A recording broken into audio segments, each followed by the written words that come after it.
Hello guys, നമുക്ക് അടപ്പ് കത്തിക്കാം. ഒരു ചൂരക്കറി വെക്കാം. ചട്ടി ചൂടായി കഴിഞ്ഞപ്പോഴേക്കും നമുക്കൊരു ഇത്തിരി വെളിച്ചെണ്ണ ഒഴിച്ച് കൊടുക്കാം.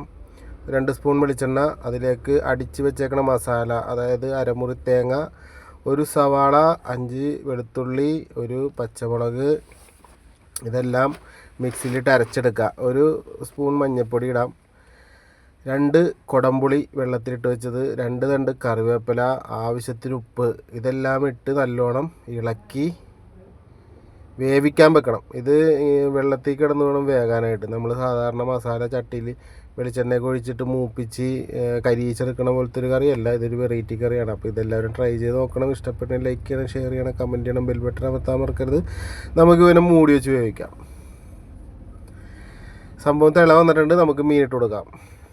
ചൂര ഇട്ട് കൊടുത്ത് നമുക്ക് ഇതേപോലെ നല്ലോണം ഇടവും വലവും ഇളക്കി നമുക്ക് ഇവനെ മൂടി വെച്ച് വേവിക്കാം.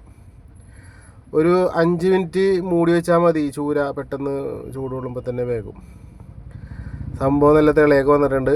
അപ്പോൾ ഒരു സ്പൂണ് വെളിച്ചെണ്ണ അങ്ങോട്ട് ചുറ്റിക്കുക, അങ്ങോട്ടും ഇങ്ങോട്ടും ഇളക്കുക. കറി റെഡി ആയിട്ടുണ്ട്. അടുത്ത വീഡിയോ ബൈ മേജോ FK. ഇഷ്ടപ്പെട്ട ലൈക്ക് ചെയ്യാൻ, ഷെയർ ചെയ്യാൻ, കമൻറ്റ് ചെയ്യാൻ മറക്കരുത്.